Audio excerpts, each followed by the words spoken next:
అందరికీ నమస్కారం. ఈరోజు మనం చంద్రన్న ఆశయం ఏంటి, ఆయన సూపర్ 6 పథకాలను ఎంతవరకు అమలు చేశారు, ఏ ఏ విధంగా అమలు చేయాలనుకుంటున్నారు అనే దాని గురించి మనం మాట్లాడుకుందాం.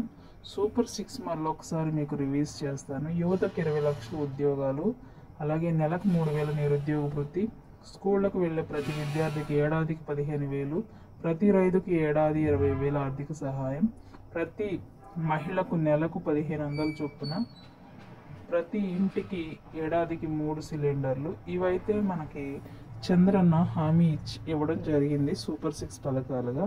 అయితే ఇవి ఎంతవరకు అమలుకి వచ్చాయంటే ఉచిత బస్సు ప్రయాణం, అలాగే తల్లికి వందనం, అన్నదాత, ఈ 3 కూడా ఆగస్టు 15న రిలీజ్ చేయడానికి అన్ని సన్నాహం సిద్ధమైపోయినాయి, సర్వం సిద్ధమైపోయింది.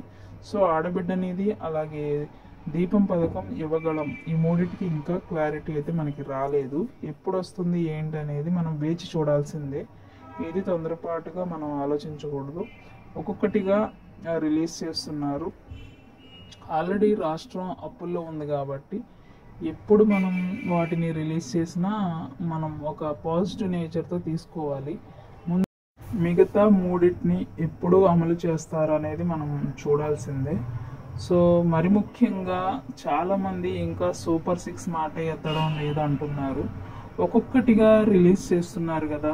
మన ఏపీ రాష్ట్రంలో చాలా దిగువ స్థాయికి వెళ్ళిపోయింది, అప్పుల పాలైపోయింది రాష్ట్రం. దాన్ని పైకి తీసుకుని దాన్ని ఒక అభివృద్ధి పథకంలోకి రావాలి అంటే మాత్రం కొంచెం సమయం పడుతుంది. నాకైతే అనిపిస్తుంది ఈ చంద్రబాబు గారి విజన్తో ఒక 5 years తర్వాత మన రాష్ట్రం అందరూ చెప్పుకోదగ్గ రాష్ట్రంగా మారుతుంది అని ఒక చిన్న ఆశ. ఎందుకు అంటే ప్రతి మనిషి ఏదో ఒక డ్రీమ్ కలిగి ఉంటారు, ఏదో ఒక విజన్ కలిగి ఉంటారు.